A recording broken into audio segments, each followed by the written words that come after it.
Friends, welcome back to my YouTube channel study lover RB. ये हमारे vision IAS की PT 365 की series चल रही है।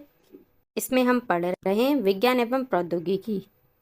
लास्ट क्लास में हम पढ़ रहे थे ट्यूबरक्लोसिस, जो कि हमने यहाँ तक कंप्लीट कर लिया था। चलने फिरने में समस्या हो सकती है, क्या आगे का हम इस क्लास में पढ़ेंगे। तो चलिए हम अपनी क्लास स्टार्ट करते हैं। तो दवाओं के प्रति प्रतिक्रिया के आधार पर प्रकार, तो क्या क्या प्रकार हैं इसके। ड्रग सेंसिटिव टीबी, औषधि संवेदनशील। तो टीबी का यह रूप मानक फर्स्ट लाइन एंटी टीबी दवाओं जैसे कि आइसोनोजाइड और रिम्फैम्पिसिन है, इससे ठीक हो जाती है। नेक्स्ट है ड्रग रेजिस्टेंस टीबी, औषधि प्रतिरोधी। तो टीबी के कुछ रूप मानक या सामान्य दवाओं से ठीक नहीं होते हैं। Multi drug resistance TB, MDR TB. तो इस प्रकार की जो टीबी है वो फर्स्ट लाइन है। इसकी दो सबसे प्रभावी मानक दवाओं कौन कौन सी, रैम्पिफिसिन है और आइसोनोजाइड है, इसके प्रति प्रतिरोधी होता है, अर्थात इनसे ये ठीक नहीं होती। नेक्स्ट है हमारा extensively drug resistance TB, XDR TB. तो इस प्रकार के जो टीबी के उपचार है उसमें सबसे अधिक प्रभावी जो दवाएं भी उपयोगी नहीं रह जाती हैं। हमारा नेक्स्ट टॉपिक है human immunodeficiency virus, HIV virus. तो ये सुर्खियों में क्यों है। तो US food and drug administration FDA ने HIV की रोकथाम के लिए एक नई दवा, कौन सी है नई दवा, लेनाकापाविर है, उसको मंजूरी प्रदान की है। तो हम पढ़ लेते हैं लेनाकापाविर के बारे में। कैपाविर, तो लेना जो कैपाविर है ये एक एंटी रेट्रोवायरल दवा है। इसका जो यूज है वो HIV की रोकथाम के लिए प्री एक्सपोजर प्रोफिलैक्सिस है, PrEP है, इसके रूप में किया जाता है। PrEP ये एक ऐसी दवा है जो उन HIV नेगेटिव जो व्यक्ति हैं उनमें HIV संक्रमण के जोखिम जो है उनको कम कर सकती है, जिन्हें वायरस है उससे संक्रमित होने का खतरा है। HIV के बारे में जान लेते हैं। तो इसकी जो फुल फॉर्म है वो है ह्यूमन इम्यूनोडिफिशियंसी वायरस, HIV। तो ये क्या है, एक वायरस है जो शरीर की जो भी प्रतिरक्षा प्रणाली उस पर हमला करता है। कार्य प्रणाली, तो HIV शरीर की जो श्वेत रक्त कोशिकाएं होती हैं, CD4 कोशिकाएं, ये CD4 T लिम्फोसाइट्स हैं, उनको संक्रमित कर उन्हें नष्ट कर देता है, जिससे जो प्रतिरक्षा प्रणाली है वो कमजोर हो जाती है। इसका प्रसार देख लेते हैं। तो जो HIV वायरस है ये संक्रमित व्यक्ति के शरीर के तरल पदार्थों जैसे कि रक्त, स्तन का दूध है, सीमन है, यौन स्राव, सब से फैलता है। ये माता से जो बच्चे उनमें भी फैल सकता है। इसका उपचार क्या है, तो जो HIV है उसको एंटी रेट्रोवायरल थेरेपी है, ART से रोका और नियंत्रित किया जा सकता है। बिना इलाज के जो HIV है ये आगे चलकर एड्स है, एक्वायर्ड इम्यूनोडिफिशियंसी सिंड्रोम, इसमें बदल सकता है। नेक्स्ट है सुर्खियों में रहे अन्य रोग, तो कौन कौन से हैं। फर्स्ट है ट्रेकोमा। तो जो विश्व स्वास्थ्य संगठन WHO है इसने भारत को ट्रिकोमा है उसको लोक स्वास्थ्य समस्या के रूप में समाप्त करने के लिए प्रमाण पत्र प्रदान किया है। दक्षिण पूर्व एशियाई क्षेत्र है, इसमें भारत है ये तीसरा देश बन गया है जिसने ट्रिकोमा है उसका उन्मूलन किया है। अन्य दो देश कौन कौन से, नेपाल है और म्यांमार है। ट्रिकोमा के बारे में जान लेते हैं। तो यह है क्लेमाइडिया ट्रैकोमेटिस नामक जो बैक्टीरिया है उससे होने वाला एक नेत्र रोग है। इसे WHO है इसने उपेक्षित उष्णकटिबंधीय रोग है उसकी सूची में शामिल किया हुआ है। प्रभाव देख लेते हैं इसका। तो यह आजीवन जो दृष्टिहीनता इसका कारण बन सकता है। संक्रमण का माध्यम क्या है, तो ये जो रोग है ये संक्रमित व्यक्ति के संपर्क में आने से यह मक्खी उनके माध्यम से फैलता है। भारत की पहले, तो भारत में 1976 में ट्रेकोमा नियंत्रण कार्यक्रम को राष्ट्रीय दृष्टिहीनता और दृश्य क्षति नियंत्रण कार्यक्रम जो है MPCVI है, इसके तहत एकीकृत किया गया है। नेक्स्ट टॉपिक है हेपेटाइटिस। तो ये सुर्खियों में क्यों है, तो जो WHO है इसने हेपेटाइटिस D है उसको हेपेटाइटिस B और C की तरह कैंसरकारी माना। हेपेटाइटिस D है ये कमजोर वायरस है जिसे प्रतिकृति के लिए हेपेटाइटिस B वायरस HBV इसकी आवश्यकता होती है। इसका अर्थ है कि जो हेपेटाइटिस D है ये केवल उन्हीं लोगों को प्रभावित करता है जिन्हें पहले से ही हेपेटाइटिस B है, चाहे वह इसके साथ प्रभावित चाहे वे इसके साथ साथ प्रभावित करें या बाद में। हेपेटाइटिस वायरस के बारे में जान लेते हैं। तो वायरल हेपेटाइटिस, तो इसके प्रकार कौन कौन से? A, B, C, D और E गंभीर लीवर संक्रमण के प्रमुख कारण हैं। हालांकि केवल जो हेपेटाइटिस बी, सी और डी है, यही चिरकालिक संक्रमण का कारण बन सकते हैं। इससे लीवर सिरोसिस है, लिवर फेलियर है या कैंसर का जोखिम अधिक होता है। टीके की उपलब्धता, तो हेपेटाइटिस सी वायरस है, इसके लिए कोई टीका उपलब्ध नहीं है। हेपेटाइटिस बी, ये हेपेटाइटिस सी था, ये हेपेटाइटिस बी है, इसका टीका HDV हेपेटाइटिस डी वायरस, ये संक्रमण से सुरक्षा प्रदान करता है। नेक्स्ट है हैविस्योर, तो ये भारत का पहला स्वदेशी हेपेटाइटिस ए का टीका है। नेक्स्ट टॉपिक है हमारा एमपॉक्स, मंकी पॉक्स। तो जो विश्व स्वास्थ्य संगठन WHO है, इसने घोषणा की है कि जो अफ्रीका है उसमें एमपॉक्स का प्रकोप वैश्विक स्वास्थ्य आपातकाल है, वो नहीं है। एमपॉक्स के बारे में जान लेते हैं।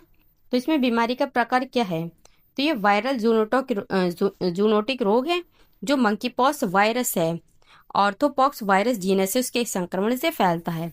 संक्रमण, तो ये संक्रमित जो व्यक्ति हैं, जानवर या संक्रमित जो वस्तु हैं, उनके निकट संपर्क में आने से फैलता है। लक्षण क्या क्या है इसके? तो बुखार, सिर दर्द, मांसपेशियों में दर्द, थकान और लिम्फ नोड्स है उसमें सूजन आदि। वैश्विक चिंता, तो इसे जो 2022 है उसमें WHO द्वारा अंतर्राष्ट्रीय चिंता है उसका लोक स्वास्थ्य आपातकाल PHEIC घोषित किया गया था। उपचार देख लेते हैं इसका। तो एमपॉक्स के लिए कोई भी प्रमाणित उपचार उपलब्ध नहीं है। निदान परीक्षण की बात करें तो RT-PCR reverse transcription polymerase chain reaction, ये इसका निरीक्षण परीक्षण है। नेक्स्ट है ह्यूमन पैपिलोमा वायरस। तो जो जैव प्रौद्योगिकी विभाग है DBT, इसने सर्वाइकल कैंसर जो है उसकी जांच के लिए भारत की पहली स्वदेशी रूप से विकसित HPV परीक्षण किट उसको मान्यता प्रदान की है। ह्यूमन पैपिलोमा वायरस HPV के बारे में जान लेते हैं।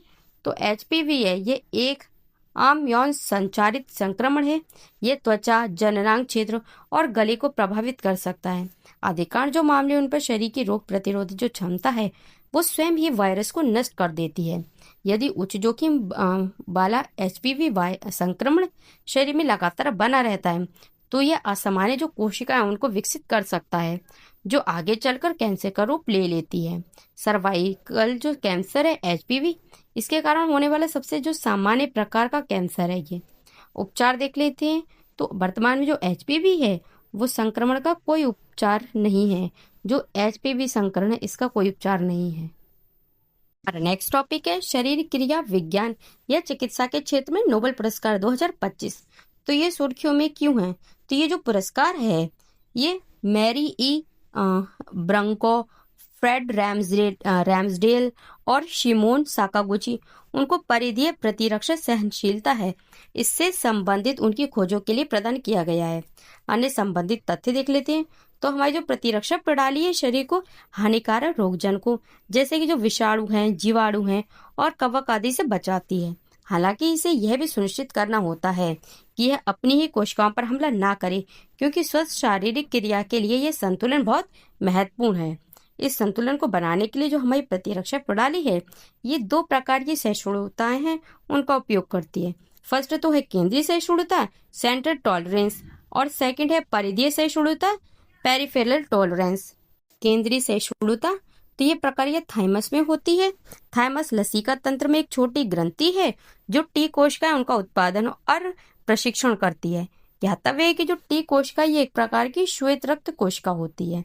टी कोशिकाएं, टी सेल्स, तो ये हमारे शरीर को संक्रमणों से बचाती हैं।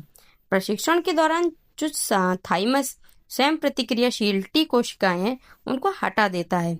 यह हानिकारक कोशिकाएं होती हैं जो शरीर है उसके अपने प्रोटीन पर हमला कर सकते हैं। हालांकि ये जो प्रक्रिया है ये पूर्ण नहीं है। इनमें से कुछ स्वप्रतिक्रियाशील टी कोशिकाएं थाइमस से लेकर शरीर के परिसंचरण तंत्र और ऊतक उनमें प्रवेश कर जाती हैं, जिन्हें परिधीय ऊतक कहा जाता है। परिधीय सहिष्णुता, तो जब ये स्वप्रतिक्रियाशील टी कोशिकाएं शरीर की परिधि में पहुंच जाती हैं तो उन्हें शरीर पर हमला करने से रोकने के लिए अतिरिक्त नियंत्रण की आवश्यकता होती है। इस प्रक्रिया में नियामक टी कोशिकाएं ट्रैक्सास ये महत्वपूर्ण भूमिका निभाती हैं। स्व प्रतिक्रियाशील टी कोशिकाएं उनको पहचान कर उन्हें हमारे अपने ऊतकों पर हमला करने से रोकती हैं। इस प्रकार जो टी रैग कोशिकाएं हैं यानी नियामक टी कोशिकाएं तक सुरक्षा गार्ड के रूप में कार्य करती हैं और शरीर है उसको उसकी अपनी अति सक्रिय प्रतिरक्षा है प्रतिक्रियाओं से बचाती है। FOXP3 जीन की भूमिका है तो जो मैरी ब्रोंको हैं और फ्रेड रैम्सडेल हैं, इन्होंने FOXP3 जीन की खोज की है। ये जो जीन है ये मानव शरीर में नियामक टी कोशिकाओं ट्रैक सेल्स के विकास और कार्य को नियंत्रित करता है। यदि FOXP3 जीन में उत्परिवर्तन होता है तो नियामक टी कोशिकाएं उनका सही से उत्पादन नहीं हो पाता है। जो टी कोशिकाएं उनका सही से उत्पादन नहीं हो पाता है। इसके कारण जो एक दुर्लभ स्व प्रतिरक्षी है ऑटोइम्यून रोग हो सकता है जिसे आईपेक्स कहा जाता है। इस रोग में जो हमारी प्रतिरक्षा प्रणाली है वो शरीर के अपने ही जो ऊतक है उन पर हमला करने लगती है। खोज का महत्व देख लेते हैं। तो फर्स्ट है स्व प्रतिरक्षी रोगों का उपचार। इन जो रोग हैं इनमें शरीर की प्रतिरक्षा प्रणाली स्वयं के जो ऊतक है या कोशिकाएं उन पर हमला करने लगती हैं। कैंसर उपचार में उपयोग। तो जो कैंसर में नियामक टी कोशिकाएं हैं ये उन प्रतिरक्षा कोशिकाओं जैसे कि जो किलर टी कोशिकाएं उनकी सक्रियता को रोक सकती हैं जो नेता कैंसर कोशिकाओं पर हमला करती हैं। अन्य उपयोग। तो अंग प्रत्यारोपण के बाद जो अंग की अस्वीकृति की रोकथाम है टाइप 1 मधुमेह आदि में ही सहायक है। हमारा नेक्स्ट टॉपिक है रोगाणुरोधी प्रतिरोध एंटी माइक्रोबियल रेजिस्टेंस AMR। तो ये सुर्खियों में क्यों है? तो जो विश्व स्वास्थ्य संगठन WHO है इसने वैश्विक एंटीबायोटिक प्रतिरोधी निगरानी रिपोर्ट 2025 जारी की है। रोगाणुरोधी प्रतिरोध AMR से क्या है? तो AMR है वह स्थिति है जिसमें जो जीवाणु हैं, विषाणु मतलब वायरस, कवक, फंगी और जो परजीवी है ये उन दवाई हैं उनके विरुद्ध प्रतिरोधक क्षमता विकसित कर लेती हैं जो उन्हें नष्ट करने के लिए बनाई गई होती हैं। AMR एक प्राकृतिक प्रक्रिया है जो समय के साथ रोगजनक है उनमें आनुवंशिक परिवर्तन के कारण होती है।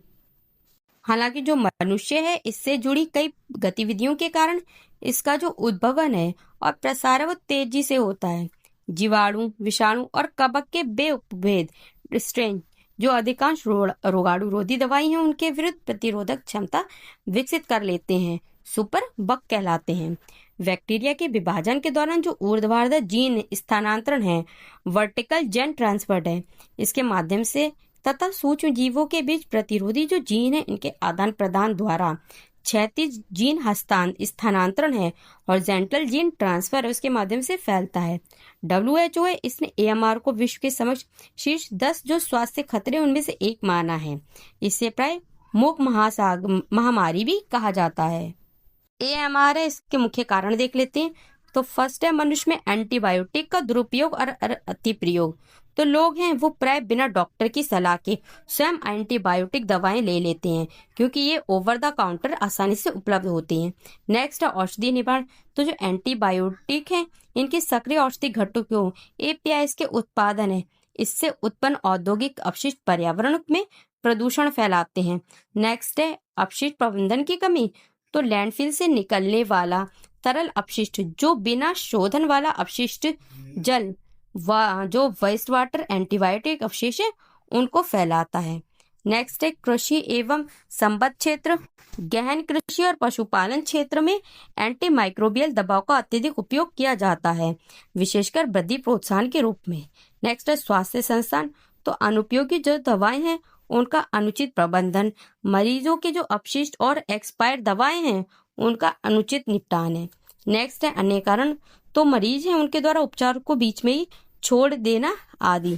तो ये सब AMR है उसके प्रमुख लक्षण हैं।